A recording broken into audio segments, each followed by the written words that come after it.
saying, nigga, who ain't never had nothing. Hoes used to talk down, bitch, look at me now. Started with a quarter ounce, graduated to a QP9. Nigga really trap out the pounds. Got the same crew for days, ain't had time to change. Poker full of faces cause I beat up the block. Residue on my scale, line full of clientele. Got them lined up, pie strip out the pot. Still the same nigga who ain't never had nothing. Hoes used to talk down, bitch, look at me now. Started with a quarter ounce, graduated to a QP9. Nigga really trap out the pounds. Got the same crew for days, ain't had time to change. Poker full of faces cause I beat up the block. Residue on my scale, line full of clientele. Got them lined up, pie strip out the pot. Still the same nigga by the dollar. I ain't never gonna change, I ain't never gonna change. Use a lamb, nigga, dick ride next, man. Cause you see that it get a low change. I been doing thug thing, keeping it low key, nigga. I stay out the way. Every day hustling, tired of the struggling. 24/7, nigga, gotta get paid. Posted at the trap house first and last out. I ain't going home, I remember them days. All night flight, dog, selling out white hard. Money ain't right, I'ma knock out the G. Early in the morning, in the mall for some G's. Get fresh for the day, Gotta go flip a pack, dog. Put off some racks, dog. Make that shit back. What I spend on them G's, used to whoop up that white sauce. Come bring that shit back, gotta fuck up the years. It's so easy just to drop hard.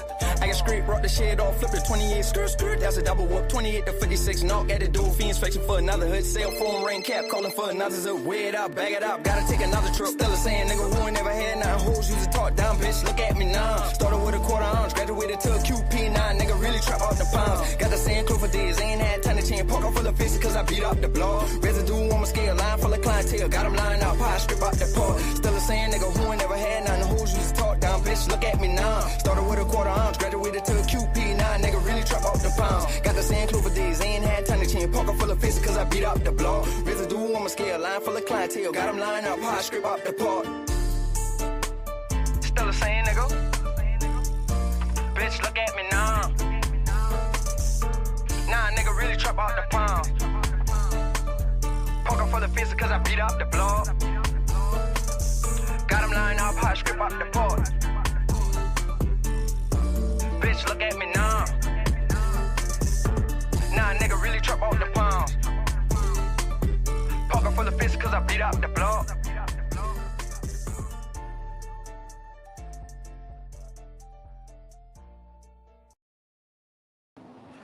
Good afternoon. Good afternoon. I'm finally back. Everyone that is watching, our future watchers, first order of business is first asking you, how is your day going? I want you to ponder on that, because when I ask that question, no matter where you are, I always feel like you can end the day better mentally, right? It's been a long week, and I missed everybody. I missed every single person on here. So greetings to all of you in all of your different languages, whether it be Yama or Nuwabic or Sabbatic, or maybe it be Tishligi, right? We're all in a way unified in our mind. That's why we're all here today. This particular topic was given to me by bro is actually from here. Y'all can follow his Instagram, PND Culture, and he gave me 3 topics, and this one really touched because I usually talk about things pre-contact for a specific reason, but we'll stay in the colonial era for this bill. And the 3 references or sources that I have that I need you all to write down or take with you will be, first, the struggle for the Georgia coast. I will then go over this national register that we have speaking on Yamasee Indian towns in the South Carolina Low Country. And we'll end it with the Yamasee Indians, which was written by or authored by Denise Bossy or Boise, but there are other authors there, right? So the beautiful thing is, greetings, peace, family. Thank you for tuning in. The beautiful thing about this build is that it actually, this is where the unifying or the unity come in, and not unity just in mindset, but also by name. And usually when we talk about pre-colonial, right, or quote unquote what they consider prehistory, it seems divisive or it seems like, okay, one can be creating division when speaking on their own. So this topic and at this moment is when unity happened in the mass sense, but for the purposes of protection. So this that is currently on the screen is the struggle for the Georgia coast. I'm borrowing it, excuse me, from archive.org. And I want to start here in um I'm going to leave it here because this is actually volume 1. In volume 2, there's something that's very special that it says in the new preface for this edition. And it says that living descendants of these African Wale Yamasi cousins may yet be discovered in modern Cuba. In addition, there is clear evidence for the survival of a number of other Florida Indian immigrants through at least the 1800s, suggesting that other Wale or Makoma lines of descendancy may also persist in the present day. So we just want to set the stage, right? We're talking about this is their work. After this, we'll go over our work. So here, what we're studying is dealing with the Chichumiku invasion, or what we call the Westo invasion. And one thing in particular here is this is when we actually find out who these people are. So a nation of warriors or Indian warriors ransacked or struck the Wale, and you can read this here on page 15. And when this war was going on, peace, what's going on with you, family? When this war was going on, there's a letter, and the letter is explaining something. And what is explaining is this. When the Westo actually opened up this invasion against the Wali people, what happened is they already had firearms. So not only did they have guns, but they pulled up with at least 200 canoes and at least 2,000 men. And no one understood why the Westo were so mad at the Wale, because there wasn't I don't want to say there wasn't an ancient connection, but there was nothing in modern times which would have caused this war or whatnot. This is off a few pages from the actual book, so I'll read from the book while I do leave some things on the screen.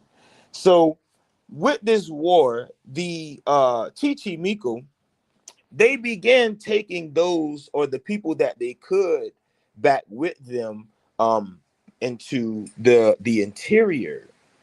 And when they were living in the interior, they were actually stationed between Kofa Techequi and Latama. But the Latama that we're talking about at this time um, is to the north. So this isn't situated to the south, but rather to the north. So they came down, right? It says they carried between 500 and 2,000 warriors, and that these warriors were armed with firearms.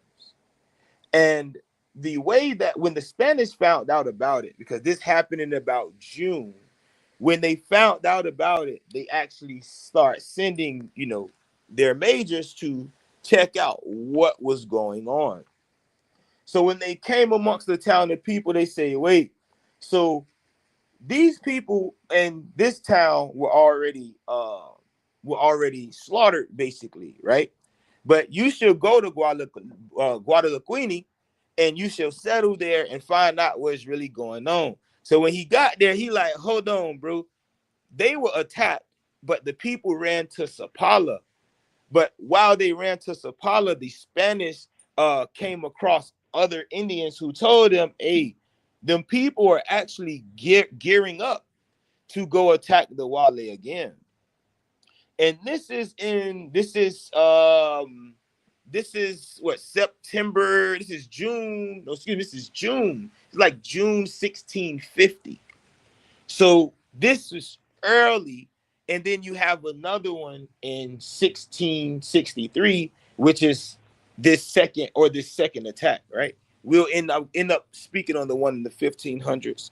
But here, and it was here that when the Chichimiku actually got to the province of Wale and began the war and began raiding, that they lost. So these people had guns, boats, and horses, and they had some other things, but they lost. And the way they lost was that woo. Somebody spoke to the water, and the water basically unalived half of the Westo invaders. The other half got the ass kicked when they actually made it to the land, even though they had firearms. So what did they do after they lost? They retreated. And when they ran into towns that they were already known. One of these towns was Latama, or that the Spanish called Latama or Altama, right? These were friendlies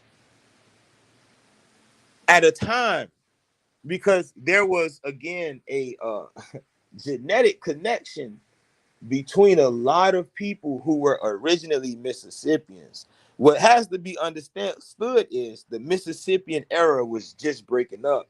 So now you have all these different groups. Now, another thing to mention here is going to speak here, and it's talking about the fact that the Westo, their real name was Rakahonic, right? And what they did was they they were known invaders and slave traders before they came down on the Wale. And it says here that the Spanish managed to capture 4. And of these 4 Chichimiko that they captured in the province of Apalachicola, Upa-Chicola. Same thing. But when they caught them, they used some Chiska Indians to translate the language because there was still a unified language between the Yuchi, the Chiska, and the Recahonic. And what was explained is they were doing business for someone which we now know as Virginia. So the Virginia Company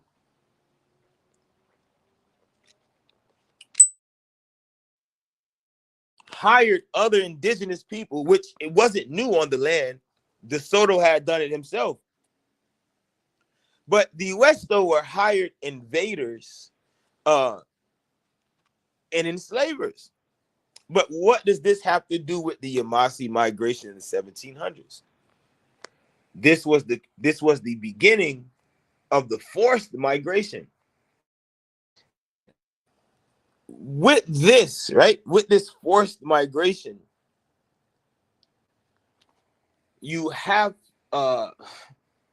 new people, some who may be new, some who may be ancient or may be known.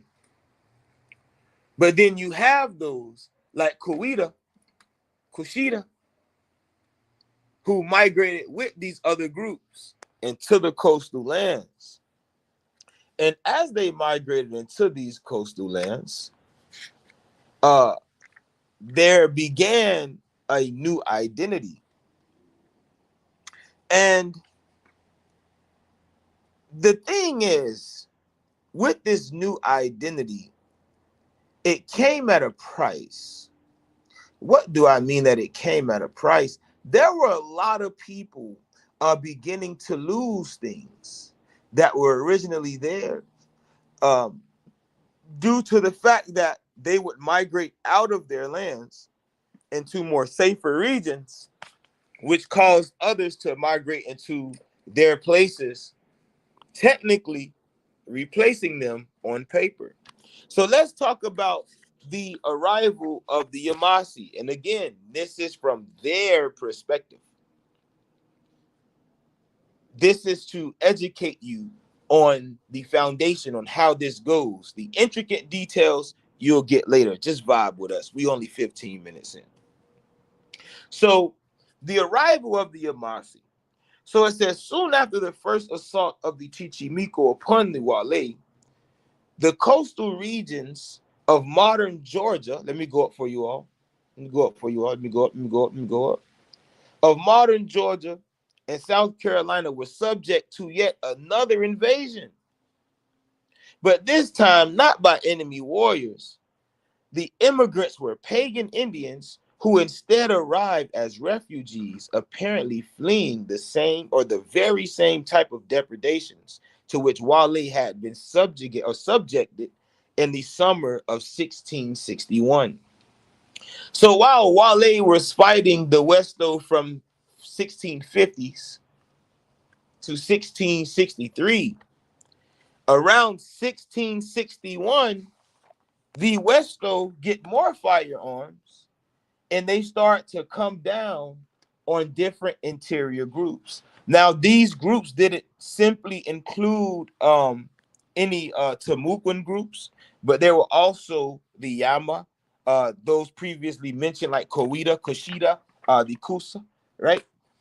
Now, you have in the struggle for the Georgia coast, I'm not going to flip it on the screen, but in this text, it shows you different province lists and different orders. And what was explained, if you get the book, The Struggle for the Georgia Coast, Volume 2, what is explained on page 92 is that there were natives who fled because of bad treatment. And they fled because of what other natives had done to them. And when they came into the land, they all became known as Yamasi. This was a unifying classification for all of these different groups of people. So what's also explained here is it says that where the Westo were at this time of invasion was located between Kofutachekwi and Escamuco. So they were bordering, or they were on a borderline of the whole land of Yupa'a. Basically, no one could migrate south and no one could migrate to the north. So what else do they say about the Yamasi? They tell you that the Yamasi eventually became a collective, or was a collecting or a collective of groups who already inhabited the interior area. So that migration into Florida was caused by an invasion by the Westo. If anyone has studied anything about the Rakahanic, right, or the Rikahanic, or Rikahania, these Westo groups, all they knew was war. But why? And we must be fair, because when they didn't want to do what they did, they were enslaved themselves by the Lenape. They were enslaved themselves by the so-called Iroquois. So what they did to the Yama and what they did to the Ikwali was the same thing, or the same pain that was perpetuated and pushed on them by their own. So according to the struggle for the Georgia coast, who are the Yamasi? So the Yamasi, to them, they say did not come into existence until the 1660s. And this is their work. I have to reiterate that. So what they say is the Yamasi did not come into existence as a more or less unified social entity until the early 1600s. But they soon became major players in the social political landscape of the Georgia coastal zone. The sojourn of the newly formed Yamasee in the old province of Escamoko would last only a short time. And I explained to someone, I said, a lot of these towns that are given away to others actually belong to those who were fleeing something before the other people started to replace them. And this is also seen in page 20, where it says, as the indigenous Macoma mission towns like San Pedro de Macoma was last mentioned in 1655 on the 1655 list. And at that time, they were replaced, or it says eventually became reoccupied by immigrating or immigrant. So from 1655, remember, they say this happened a few years ago. So within 3 to 4 years, all of the ancient lands that once were now, and a lot of these were even missions. So the idea of it being an ancient town was already gone because they were already settled by Spaniards. So when the original people they moving, everybody's moving, new people come into the land and settle into the land. So now when somebody say, well, I'm in the province of Wale, and wow, the Yamasee now make up a significant portion of the Wale.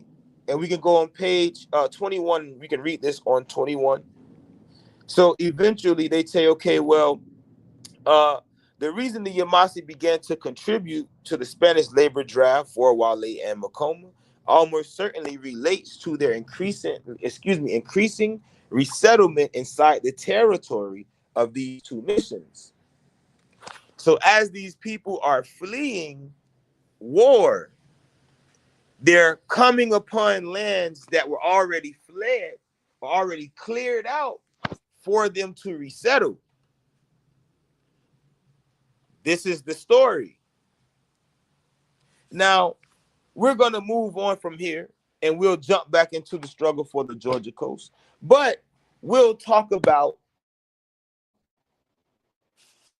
go over this document here where it's talking about Wale and Macoma. Who are the Wale and the Macoma? And if you are watching this video, please leave us a like. And share with one person that you know would definitely love this video, or who you think actually need it. So there are a few key points here that I'm going to go over that I have highlighted on my page because I actually have the paper. So it says traditional Wale beliefs and values were belittled by the Spanish, who intended to convert these heathens into good Christians or Catholics. Excuse me. The people of Tama, on the other hand, had little contact with the Spanish during the early decades of the 17th century. Only a few small military expeditions passed through Tama, and none of these stayed long or appears to have had any significant impact on the people that they've encountered. The Westo moved into the area from the north with guns obtained from Virginia traders. Using these guns, the Westo began raiding neighboring groups, including the Wale, who did not have guns, because the Spanish never established a trade system to distribute goods to their Indian allies. By 1661, Wale refugees had settled amongst the walls of St. Augustine in an effort to escape the attacks of the Westo, who the Spanish called Chichumicos. The Westo staged raids against all of their neighbors.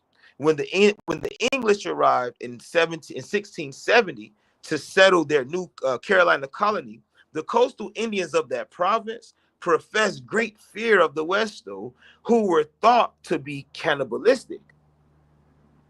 This document here that we're reading, you find in the struggle for the Georgia coast, where Wale women were explaining that the men weren't returning, not because they couldn't return, but the West though were feeding or using humans to feed the Europeans.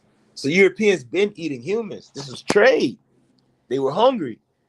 So they gave up guns for quote unquote slaves, but these slaves were also food. Now, the West though were taking captives, not to obtain guns, or excuse me, so they could obtain guns and more ammo. They just wanted to get the job done. They felt like they were friends with the Europeans. When we show up here, Henry Woodward, he actually visited the Westo at one point. And it says that by 1670, the Westo had already begun driving the Tama from the interior. And it only took about a year, but the Tama were now living in the missions of Wale and Appalachia. But we all know that Appalachia and Wale are where we already cleared that up a few weeks ago. But the Tama refugees were being referred to as the Yamasi. Now, not only that, but what happened is these groups became unified in a way that caused them to do something very, very dangerous. So it says, although there may have been English-inspired attacks on the Wale mission prior to 1680, the first full-scale assault occurred in that year. Contemporary Spanish documents report that a force composed of Westo, Creeks, and Cherokees attacked two Wale missions in 1680. Although neither suffered serious damage, over the next few years, the Wale missions were reportedly attacked. Let me scroll down so you all can see this. Were reportedly or repeatedly attacked, and the mission population dwindled as increasing numbers of Wale refugees moved south to the Tama settlements north of St. Augustine.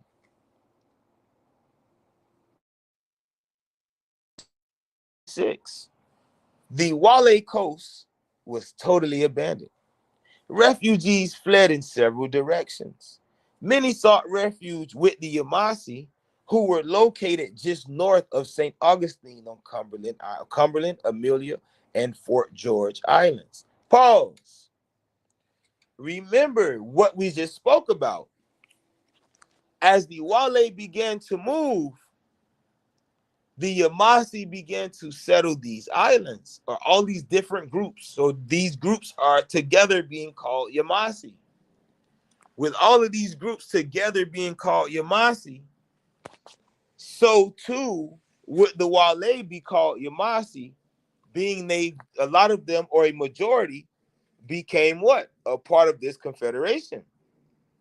It says that others fled inland to join the lower creeks. Now it says this situation did not remain static for long, however, but this is what we have highlighted on this document that I have here at home.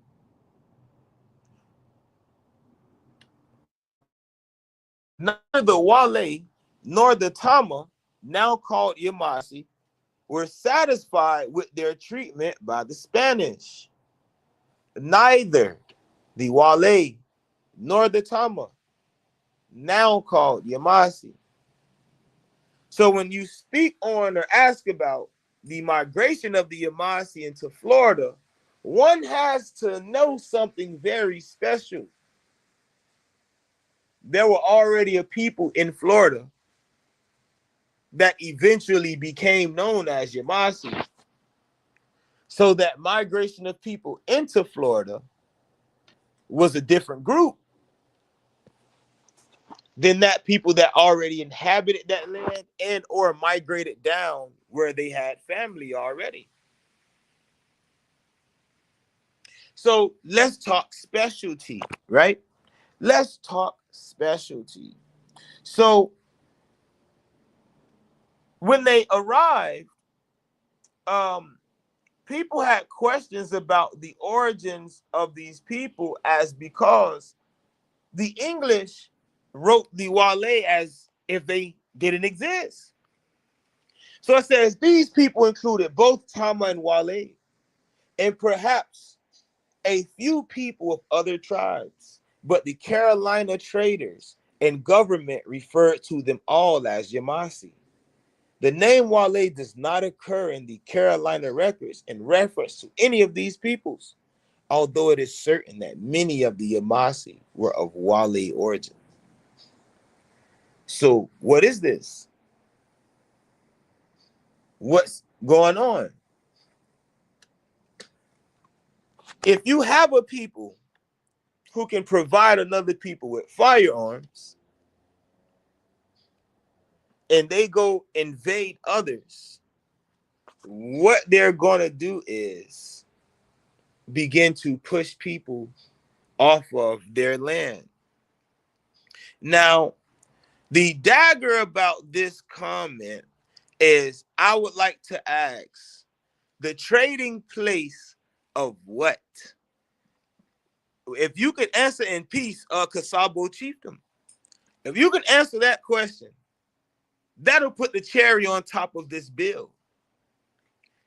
Answer that question in the comments for the people. That's the cherry on the top. Now, with all of these different groups, because as we spoke about last time, trade, there's a trade language which unified these people. Dagger, the cherry on the top. Yama was the trade language. When you say Yamaha, that's Wale speaking. That's Appalachi speaking.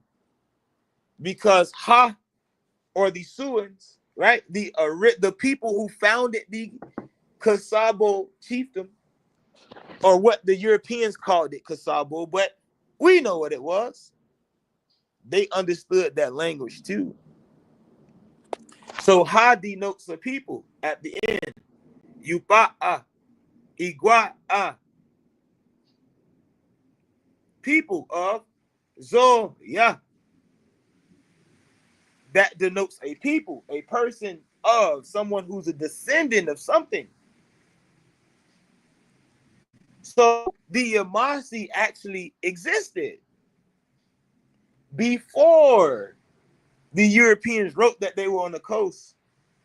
We had Yama cousins on the coast. But this is the thing is, at the time that Yama became the trading place, the Creeks, the Seminoles didn't exist. They were still migrating from the west. The Anayawaya, they were doing business with the Lenape as the original Chiluqui, Chishliki, Chicora. These people were completely different from those who are being called Anayawaya. That ancient people is completely different. And this is why this build is needed.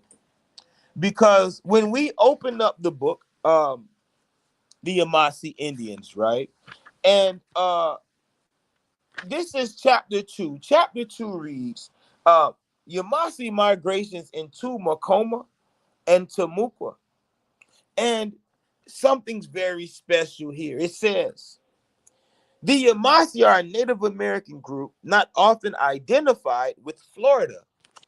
An admission, the Yamasi are not often identified with Florida. But I have a Yamasi elder on this panel with me right now. He will tell you they came through Florida. So with them coming through Florida thousands of years ago and not being identified with Florida only shows you how far European research has gotten. Now we talk about our story. She says, in part, I suspect this because Yamasi occupation there was brief, localized, and restricted to the late 17th and 18th century. Why? the Yamasi were given specific lands, which they controlled for thousands of years, until the Lenape came down on them and pushed them out of Cahokia. Because the real Yama, the original Zoya, and some people who were Wali, right? Lenape, and you later, Aniyawaya, they all created the Green Corn Brotherhood, Tositani Wayo Yadaha, the Brothers of the Pipe. Those who stayed in place, meaning the Yama who still were in the South, the Wali who never left, the Shawnee or Shawanoki who were also in the South originally, they stayed in place and eventually had to go to war with the Mississippians. But what does it say about the Yamasi's identity in this very book? The Yamasi Indians from Florida to South Carolina. Moreover, their identity has often been blanketed beneath the Mission Indian cover, or falsely equated or combined with that of the Wale Indians. So she's also explaining that what most scholars didn't know at the time is that there was a clear separation between, and I'm going to say their ancient names, the Iba'a and the Yama'a. There was a distinct difference. With this difference, those people found a way to unify before Columbian or prehistoric or historic times. So when I say, well, the Wale aren't Yamasi, only someone that studies between 1650 and 2025 will argue with me, because they only know that part of unification. They don't know that when the Yamasi left South America, the first people they met were the Wali, and they were friends. And the Wali, or at this time, what the Yamasi start calling them Apala. Instead of calling them Yuba'a or Igua'a, they were calling them Apala or Abala or Alaba. When the Mayans, who were the Kusa, Kushita, Chiquisa, Shita, because this is how they actually said it. Shata is not how they said it. It's too fucking hard. Chickasaw is not how they said it. The Chickasaw, because they were Isa, Ati, Gita. Those who go see the sun. They're Mayans. The original Kusa are Mayans. They unified with people that were Wali and Yuchi and Yama to create these different chiefdoms. The Kusabo are a Mississippian people. They're Mississippian people. They are a Mississippian people. Now, how can you prove this? Look at, bro, drop this word. Boo. Kusubu. Kusabu. They took the name of the Kusa because in the Wali language, Kusa means what? Maize. So what was the Mississippian period, quote unquote, built off of? Maize. So with it being built off of maize, here we go. I didn't even know I had all these people in the background. It was my cousin's family. It was Red Crane family who flew over these migrating Mayans with these things on their back they had, or these what they call them, the packs, right? They was geared up. Cool. So cool and kusa in the Wale language means maize. So they were the children of the corn. They brought maize to the east. We know how maize eventually affected the Wali people. But the base language of Kusabo is Wali. This is why you find words like Yukayichi. Oh, that's Arawak. How? We're going to show you connections. This is why you find words like Yama Yamasi, or as the Cherokee would say, Aniguza. Facts. I just seen it. Aniguza. So the Kusa, again, Ani, that which he belongs to or he belongs to. But this name, Kusa, Aniguza, excuse me, is Cherokee. Kusa.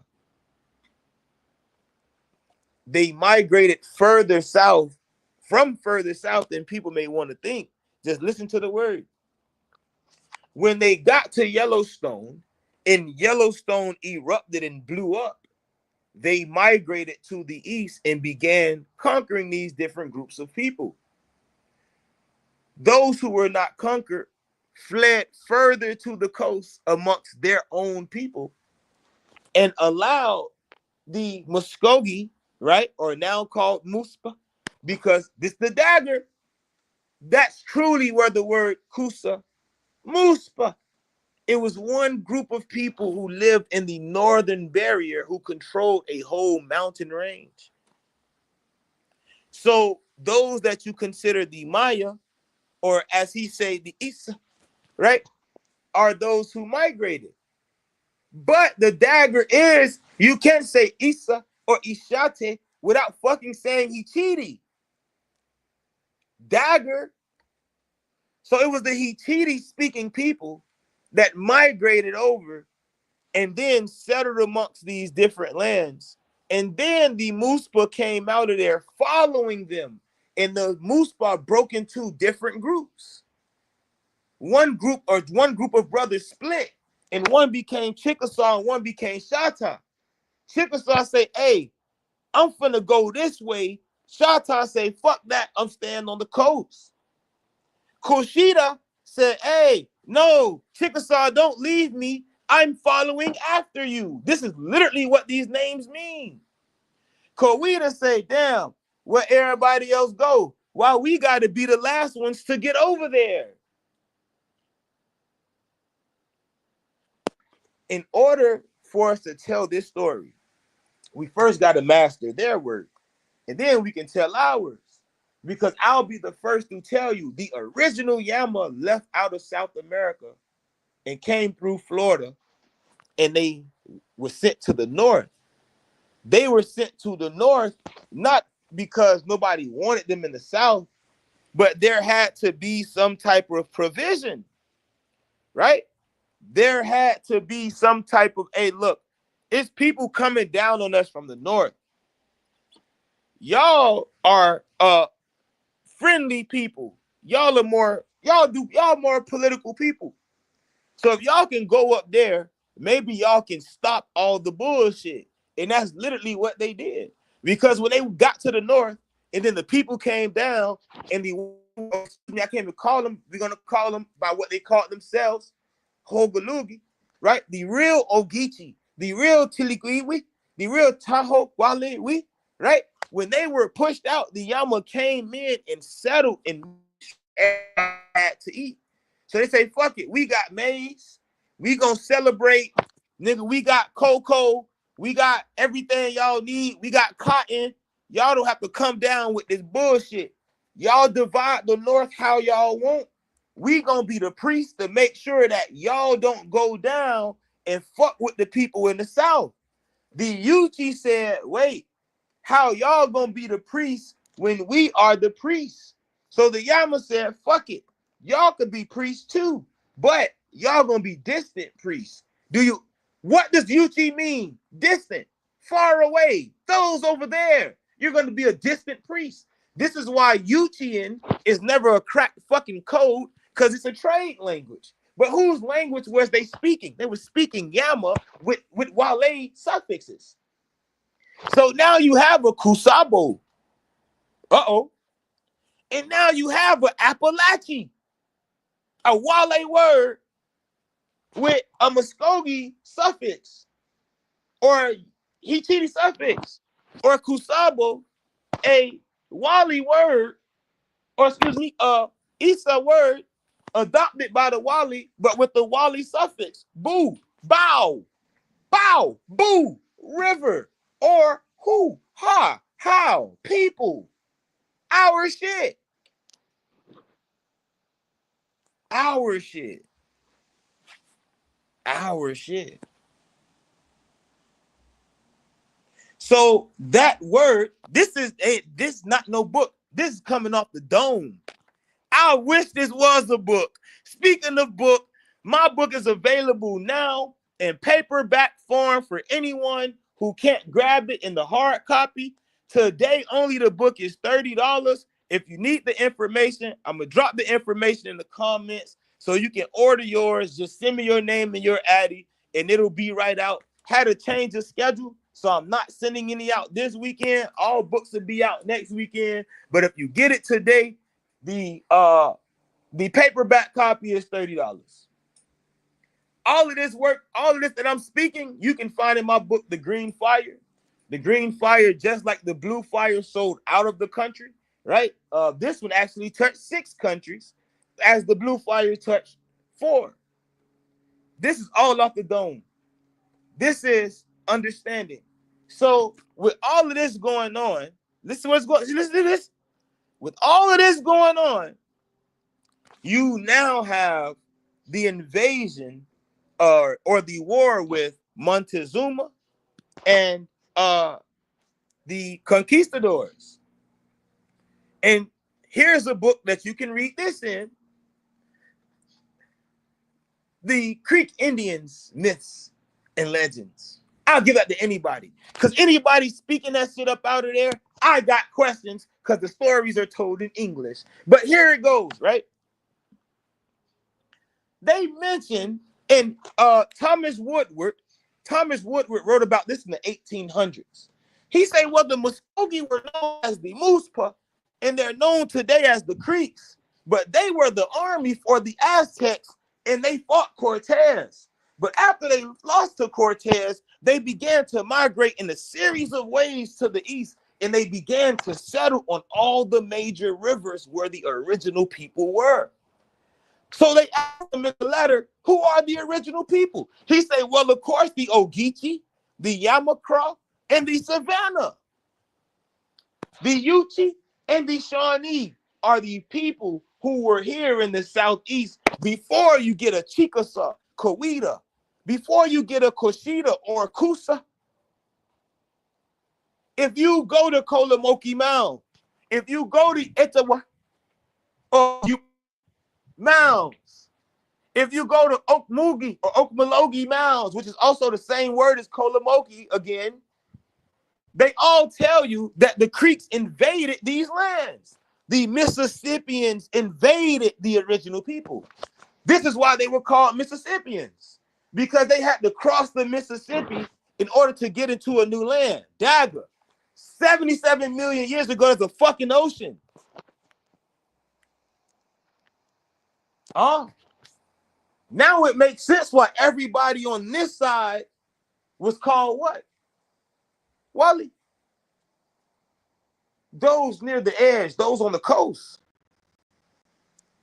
Yamakora is Ishate, is Isa, right? Yamakra, Yamakora. That's the cracker Appalachian research. He tried to put that together and make them Europeans. It's fucking insane. I don't get it, but that's my bill for the day. I've been done 5-10 minutes ago. Everybody can open their mic.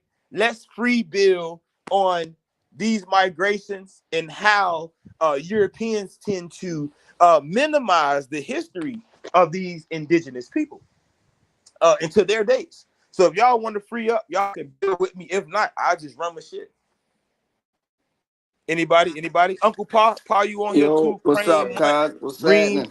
Oh shit, what the player, cuz? What's good? Everything. Just think about nephew, it, man, with a wonderful breakdown, nephew. I couldn't hear y'all. Say that again. He been on the road. Hey, you been speaking them so good just now. The boy asked for a book.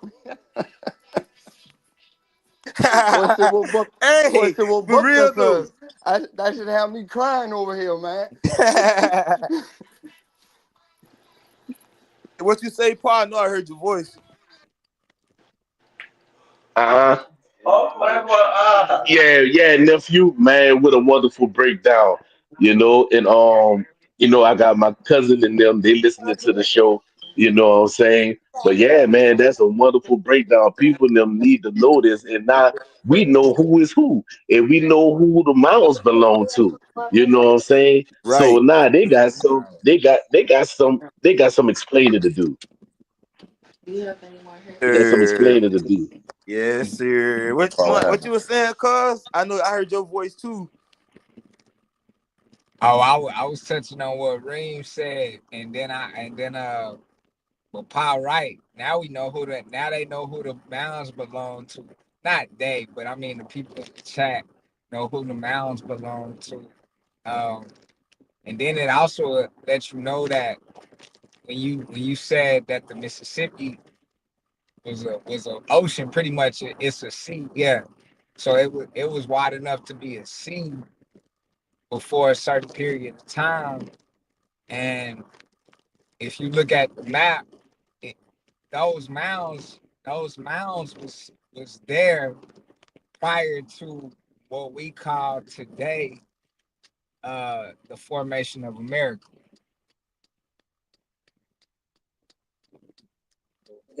So you know what? With this being said, nephew, this kill all that bullshit rhetoric that they're talking about. America is Egypt. That kills all that.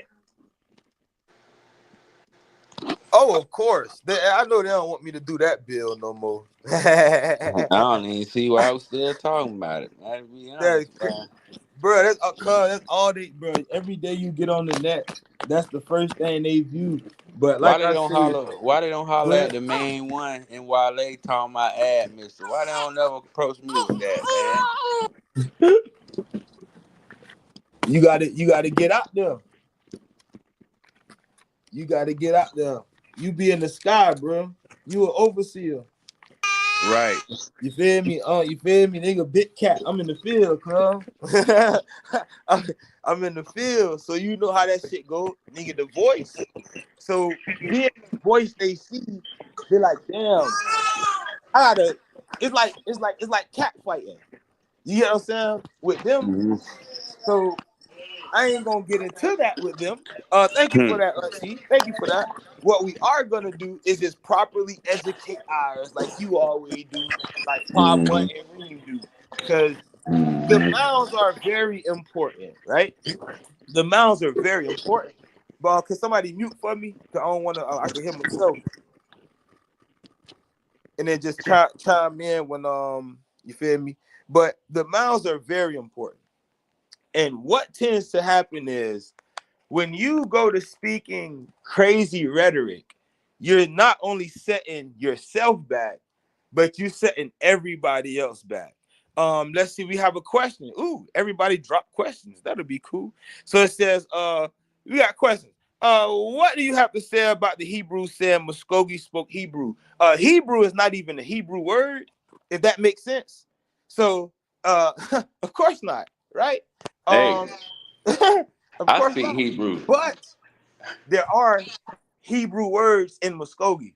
There are Hebrew words or Ibri words, excuse me, or Aramaic words properly in Aniyaweya and in the so-called Creek language. Of course, they adopted those words, just like they have English and Spanish words in their language, right? But that doesn't mean that they originally spoke Hebrew or come from the tribe of Judah. It's crazy shit. So the niggas that say, "Oh, we're the Hebrews, we're the Moors, we're Egyptians, we're Atlanteans," all the niggas go in the same box. All them go in the same box to us.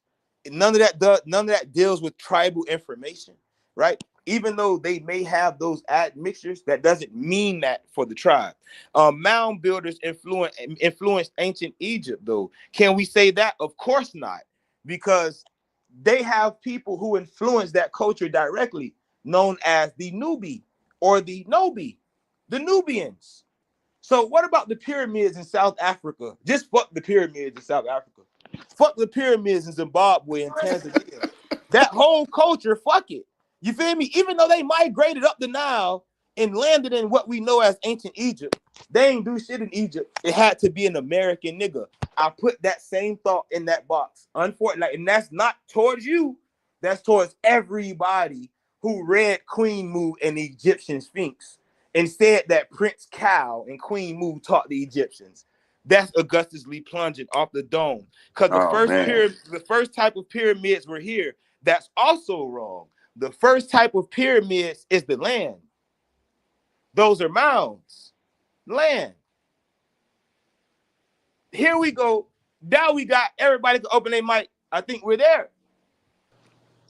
This doesn't deal with tribal information. But why? I'll give you a dagger.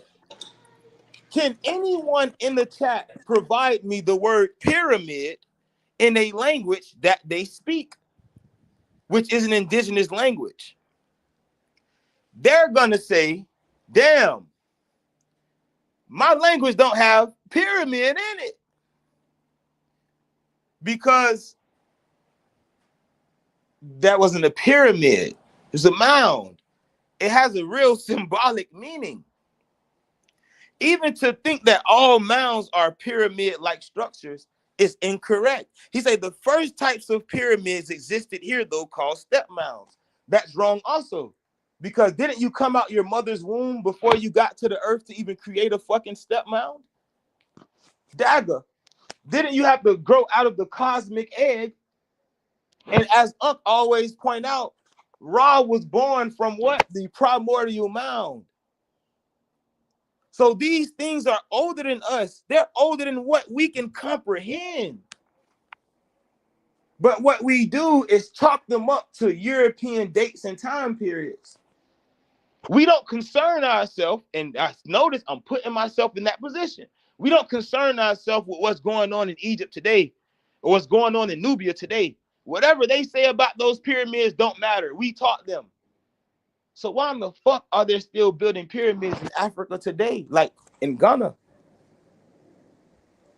What about Benin? They have pyramids. This is why it's called the fatherland. It's a penis. It's literally the tip of a penis. But they also have mounds too. This is why I asked the question about pyramid in the indigenous language. Because you can find Mir or Mir Kuti in the Suf or the Medunetter. But then you also find Etun in the Medunetter. Etun means a mound. It looks or appears as a sunrise. This is why the rising, come on, bro. This is science, right? This is science. So he says the pyramids were built about the cave, right? Scottish right Shriners who, that's also right and wrong. I'm going to tell you where it's right at. I'm going to tell you where it's wrong at. What's wrong, what's right about it is many temples in Egypt were recreated by the lodge, but they were also recreated by governments in order to hide the facts of the matter. This is why, also why the Aswan Dam was later created after what bro is talking about, because they had to flood the land, which also had pyramids. So while everybody who says America is Egypt, their focus is on what? Egypt in the north. Oh, well, we got more pyramids than Egypt. But what about the land that was flooded that had 300 pyramids and more temples? But you can't see it today because the Aswan Dam was created. It's the same thing going on in America. You build dams in order to regulate water while flooding the ancient places. So this is why a lot of mounds are underwater. So the Muskogee can say, that's ours. We built that in the 15, 14, 1300s. When the shit that's thousands of years older than that is now underwater. This is the same thing that's going on in Egypt. There are ancient relics there that were recreated or modernized in order to cover up for something that's older than that. And it's called, in Arabic, Nukoda. Nukoda. Nukada. But Nikada becomes Nipada, and Nipada becomes Nuwabia. So Dr. York wasn't wrong. Niggas just don't know how to fucking speak. Uh-oh. Dagger. So now you have a culture in the Nile that goes back over 100,000 years and already were building pyramids and temples. Similar to like Topper site, you have a culture that has mounds and complexes over 50 to 80,000 years in Carolina, but it's being flooded and recreated and being gifted or given to somebody else. But nobody's taking time to study the people's culture as the people study it. You're studying it from someone else's point of view. If you go ask someone to Mukwa about the Wale, you're not going to get a good answer because we call them boy lovers. See what I'm saying? So you have to go to the people to actually get that information. He says, do y'all agree that America is older than Africa? The oldest land is in Canada, right? That they can prove. Canada. Is in Canada. Canada. Now, here's the dagger. That doesn't make America older than Africa. That just means some land came out of the water before it came out over there. All the land is still the fucking same. It's just covered by water. Everybody's regulating themselves to the land, and they'll tell you, oh, you know, the Crockers say you got a birth certificate, and if you dock the ship, that's like you leaving your mama because the water broke.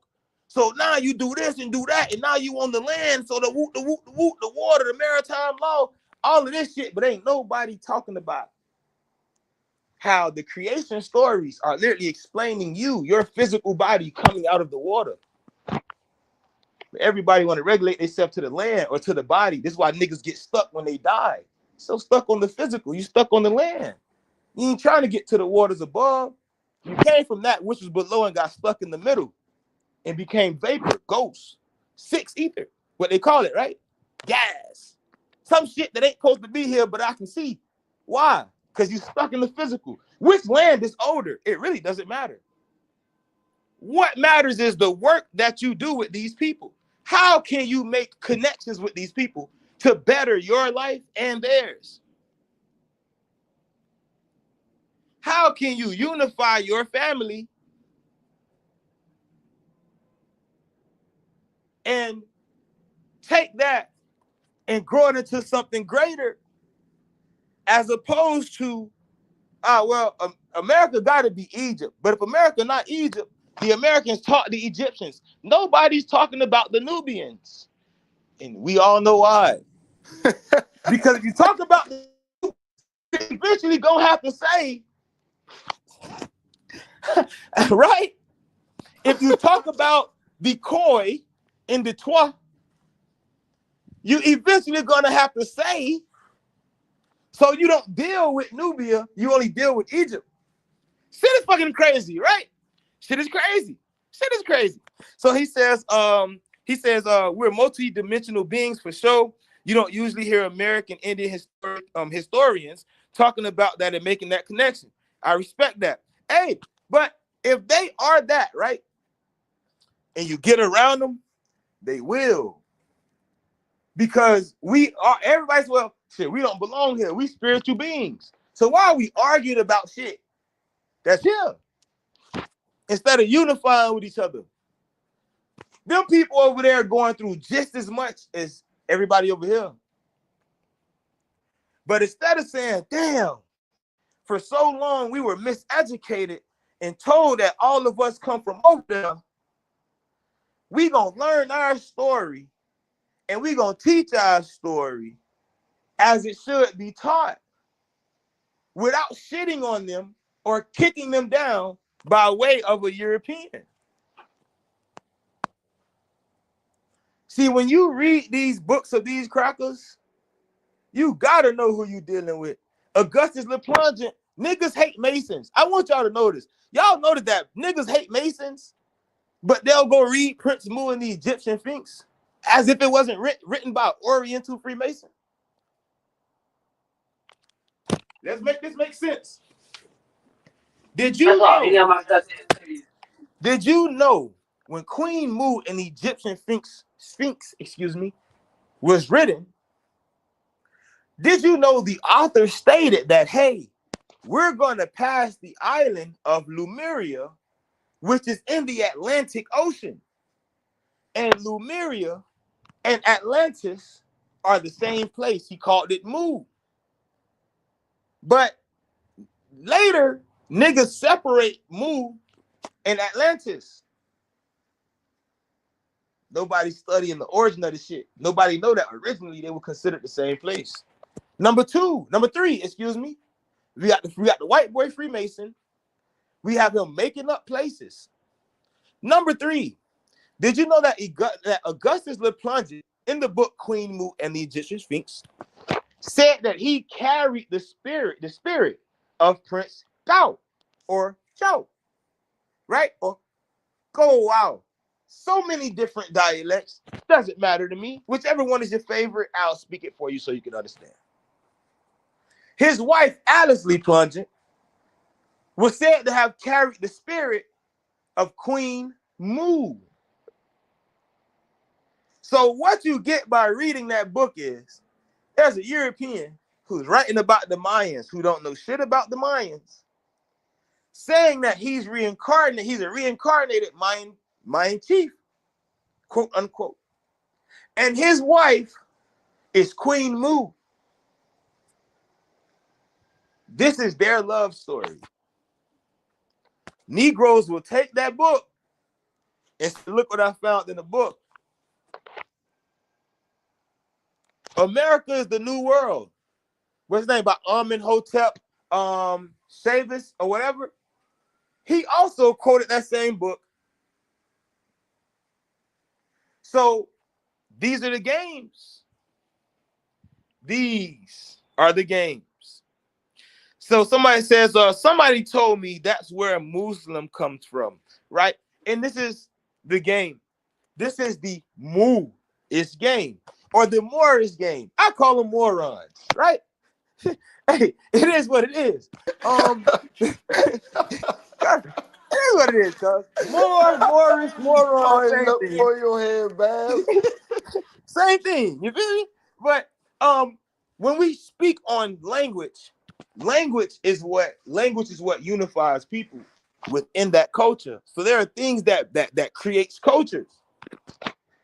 When they say, well, Muslim comes from Mu, and we're Moorish because we come from Lemuria. Everybody on their phone, go Google where the name Lemuria comes from. It comes from the lemur. That's why it's Lemuria. They were testing lemur bones. And these are aquatic apes. These are apes that live in the water, and they used to drop their eggs in the ground and bury them. So Lemuria is literally rooted in the word lemur. You niggas is egg-laying fucking aquatic monkeys. And you're one of the other stages because you have to study Madame Blavatsky. I'm a real G, nigga. I sit in the East. I'm a real Mace. I'm him. I am him. I'm worshipful master.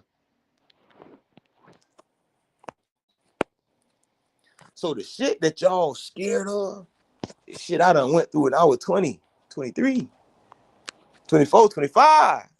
The shit that y'all looking for, 18, 19. I was teaching America's Egypt in high school.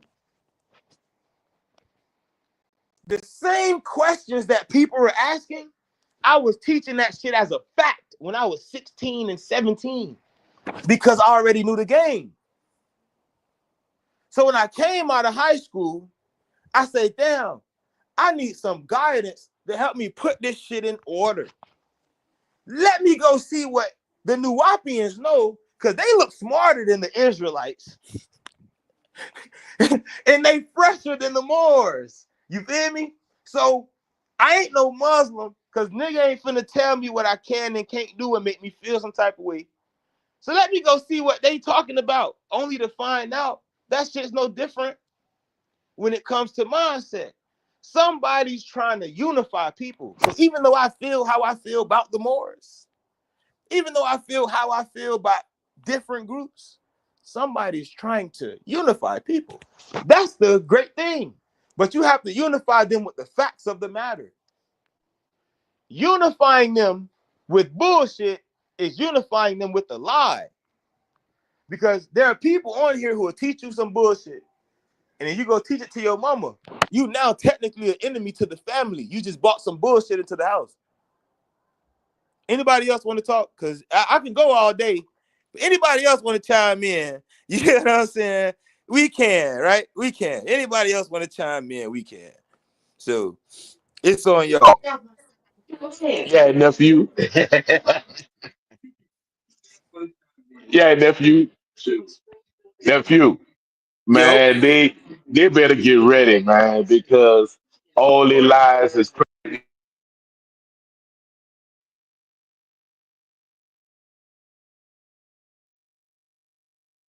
you breaking up. Y'all breaking up. Yeah, he breaking up. I can't hear him. I put it tang out today. Yeah, that's crazy, right? Everybody, if you here, like the video, please share to somebody you love. Pod can't hear you, but bro said, he said, okay, lemurs were named, okay, woo. Okay, lemurs Hold on, derived from baby. the Latin word lemurus, or like numerous, meaning spirit of the night, or a ghost. Now, what did I say about ghosts? This is very special, because again, the Lemurian niggas, right? They get stuck on the earth. They can't leave. They know not about the water. There's something special about this ghostly, right? Or ghost-like, or wide-eyed moon, right? We know where we're going with this. These attributes of people tend to tell us a lot more about them than one may actually know. So let's talk uh, perfect. As above, so below. Basically. But what happens when somebody always get caught in the middle?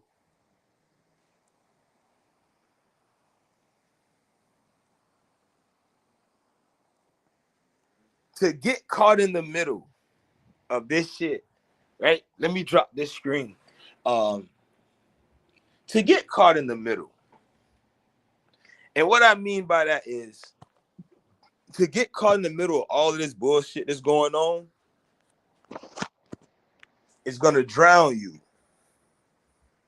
Because if you caught up in the bullshit,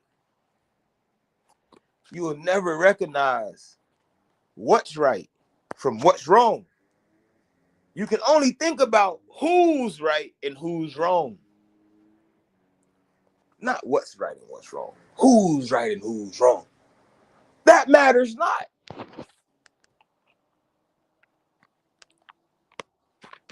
What we all must do is get into teaching the facts, dagger of the matter.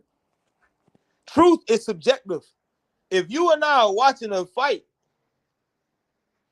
the fact is we watched the fight. The truth is somebody won. Somebody got this many punches. This happened, that happened. That's the truth. If you cannot understand the difference between fact and truth, you'll be caught in the middle. But what is the middle? Perception. I perceive it to be this way, it must be this way. So I think that the Americans taught the Egyptians how to do this. Well, nah, bro, there ain't no fact, and this is how you prove it. Well, that's just how you perceive it. My perception say this. Caught in the middle. See, how we perceive things is how we perceive things. But that doesn't make it what it is. How you perceive things isn't how I perceive it. That doesn't make my perception right. What boils down to it is scientific method. What is scientific method? Testing things to find out if we get a positive reaction, negative reaction, or what? Neutral.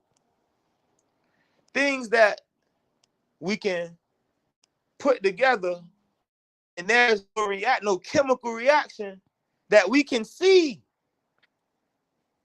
But if you ingest it, it turns your ass into that ghost. We have to deal with facts, right? Personality. That's for you. Sure, your personality. You are who you are. When you deal with community, it matters not no more. It's no more person. It's gone. It's unified effort.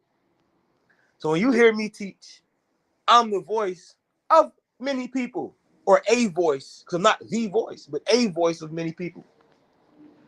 When you hear all these different people teach, they're a voice of many people. That voice shows and carries the strength of who chose them to lead or to speak. This is why I lead not with hate, but conviction, right? Or not anger, but conviction.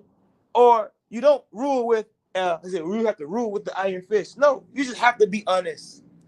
As I said in my last video, the underlying principle in all of this is to simply be honest. So I'm going to open up for Q&A. Q&A. Anybody in here questions that can be answered by the panel? If not, what time it is? It's 3:37. I'll be back on at 8 to clear up the second video. But if there anybody in who have any questions, particularly or specifically, as they like to say, about these migrations and how these people came into Florida, it can be your tribal people, if anything. If I have the answer, right, uh, I'll provide that to you.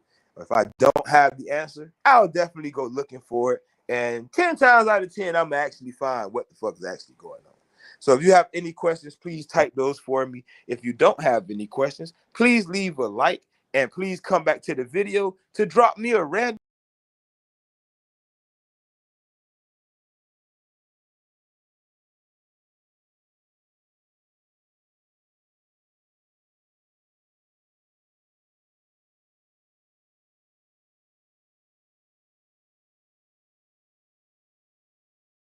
Guess I know what that means.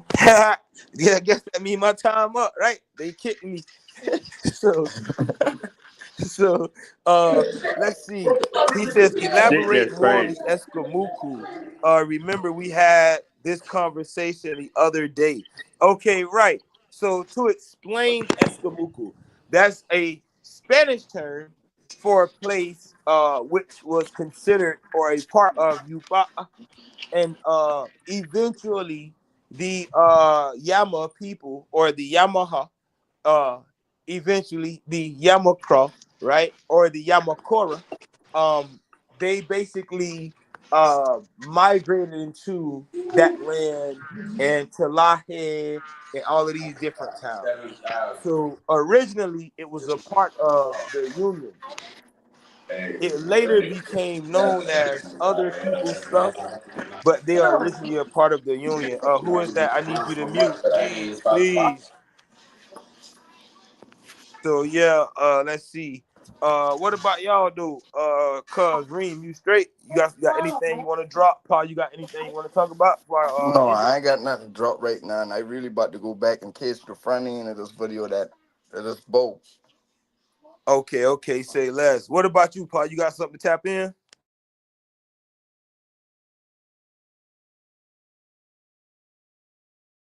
All right, Crane, talk to me, cuz. I'm Let here, me cuz. see. Don't let Talk me to me. tell you, I started the cut.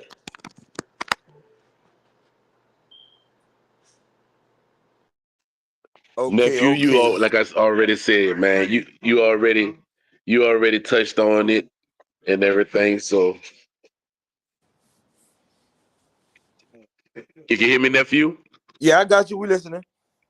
Yeah, you be breaking them down so good, it don't even really be nothing to say after that.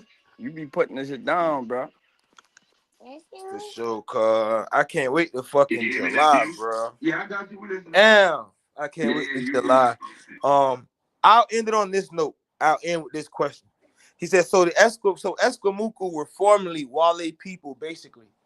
I want to explain this perfectly for everyone, so there's no confusion. I had something to say, but you covered it.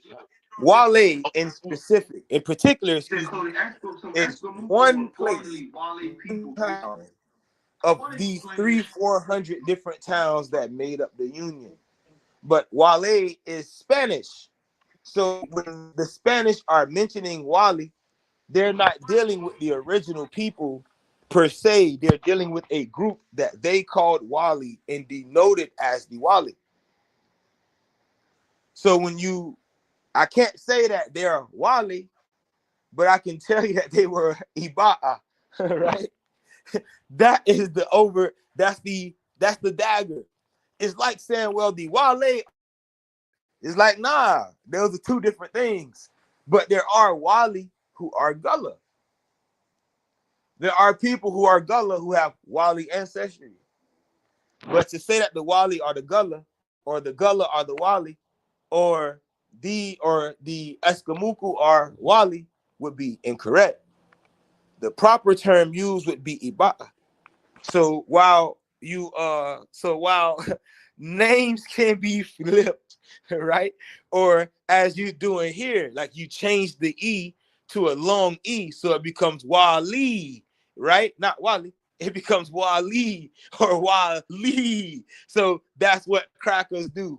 Not saying you cracker, but what I'm saying is what they do is they change shit up and mix it up for who they're dealing with.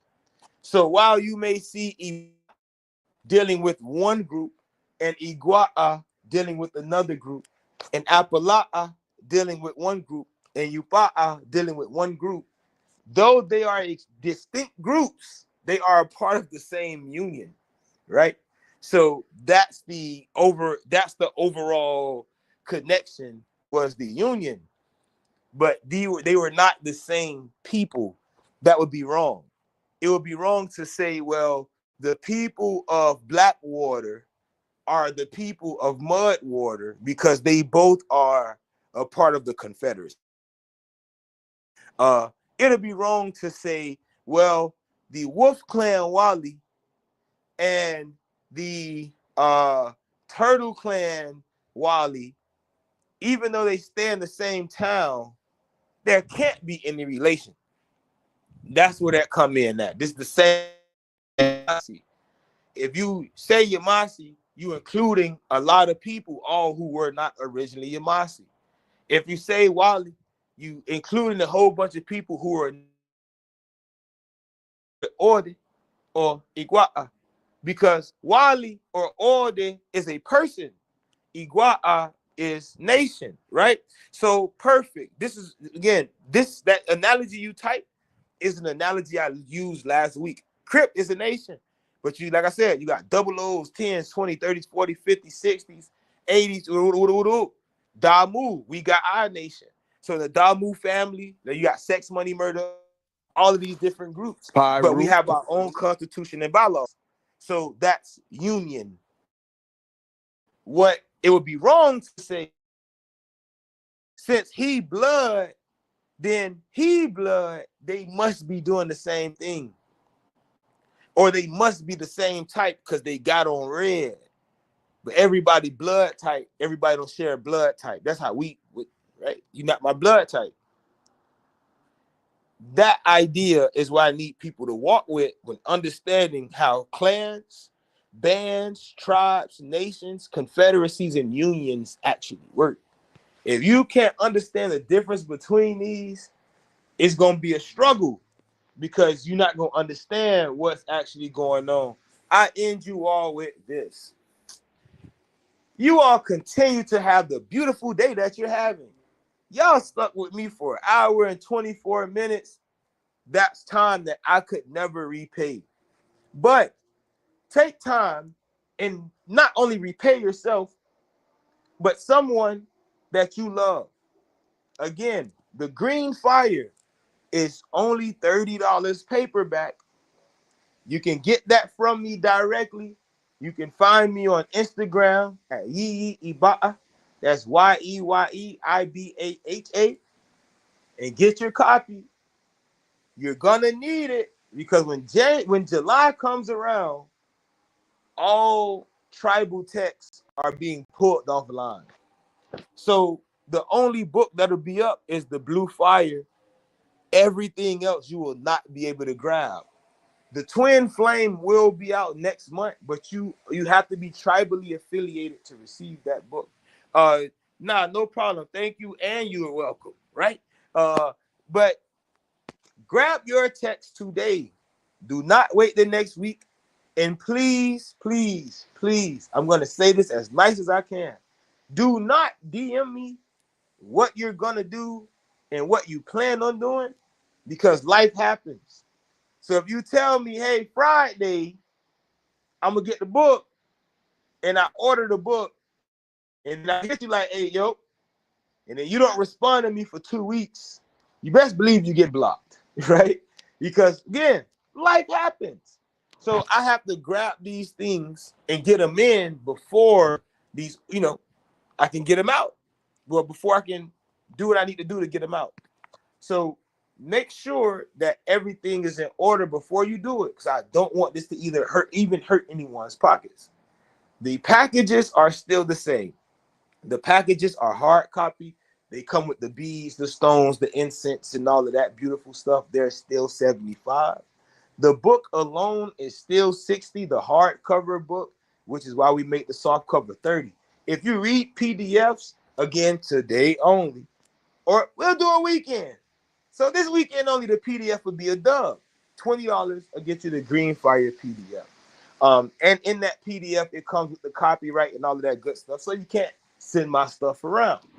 Other than that, call your elders, call somebody in your family, and just talk about family time.